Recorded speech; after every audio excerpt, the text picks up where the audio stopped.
Faith in Buddhism is a balanced combination of intellectual and emotional elements.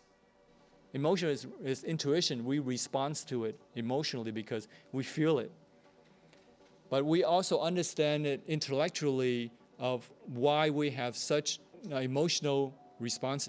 When people say that Buddhism is just philosophy, then they're missing the point, because Buddhist faith is more than just rationalism. So often that it is overlooked by those who seek to equate Buddhism and rationalism. And the monk Bavari, his heart is filled with joy and faith and awareness. So it's not just faith alone, but he is very clear of his faith and the joy that have arisen in him. And I'm drawn to wherever the Buddha is. His awareness, his alertness, his joy allows him to connect with the Buddha. So his body may be weak. He may be old and frail, may not be able to go to where the Buddha is, but with strong purpose, that I'm moved towards the Buddha and that my heart is linked with the Buddha.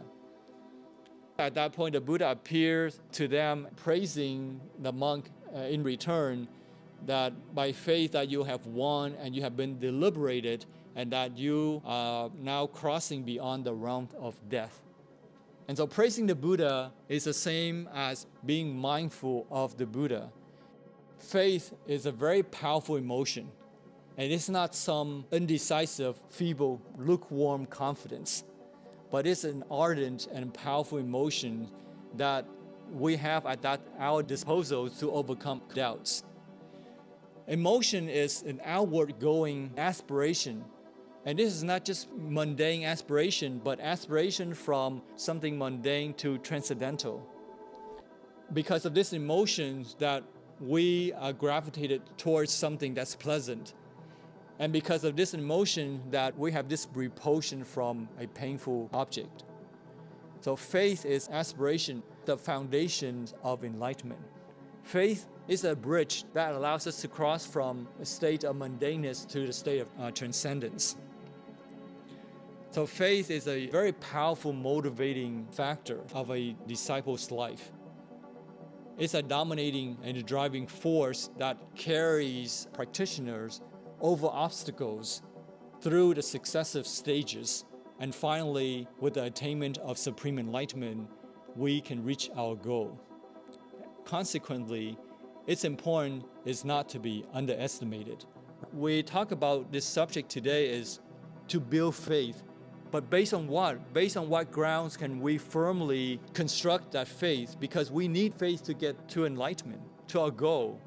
But if that faith, imagine you building a bridge from one end to the other, and if the bridge is weak, what's going to happen? It's not going to help, it's going to break. So same thing, and we're trying to achieve enlightenment. We resonate with something that's meaningful, and our faith is not strong. Then what's going to happen? We're going to give up. That's what's going to happen if our faith is not strong. That's why our faith has to be deeply rooted in intuition, grounded in reasonable, sensible reasons and evidence, and grounded in our own experience. It's not just learning, but we have to put it into practice and validate it and firm it up so that it's deeply rooted, that is strong.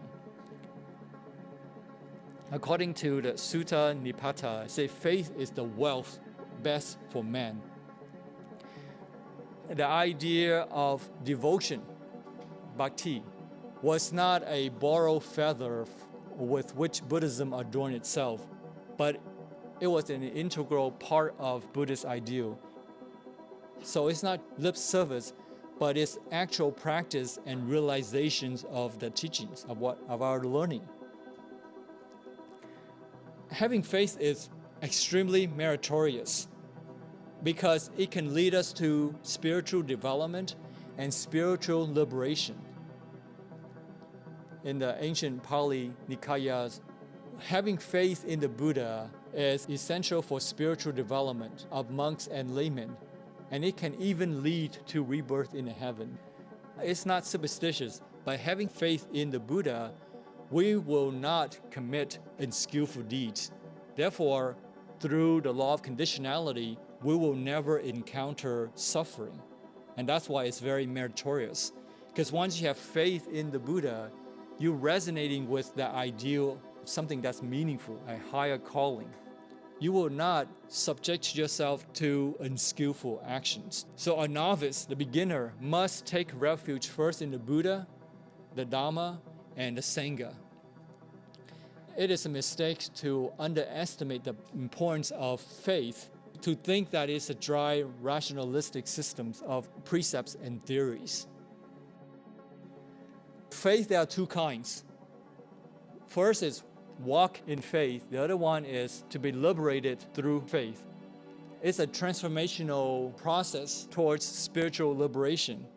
The first is walking according to faith, and that is to become a stream winner, a stream enterer, with a predominance of the faculty of faith. So in other words, before we even can harvest the benefits, the beauty of Buddhism, we first have to have faith.